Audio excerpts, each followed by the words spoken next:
મિત્રો, આજે મારી પાસે 32 ઇંચમાં એલઈડી ટીવી બે રિપેરિંગમાં આવેલા છે. એક એલઈડી ટીવી છે OnePlus નું અને બીજું એલઈડી ટીવી આપણી પાસે છે MI કંપનીનું. બરોબર મિત્રો, જો આ OnePlus નું ટીવી આપણી પાસે આવેલું છે. એ OnePlus લખેલું જો OnePlus.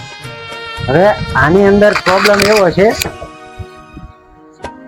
લાઈટ બતાવે છે પણ ચિત્ર નથી દેખાડતું, પ્રોબ્લેમમાં આવેલું છે. હવે આને ખોલવાની હું કામગીરી ચાલુ કરું. બરોબર,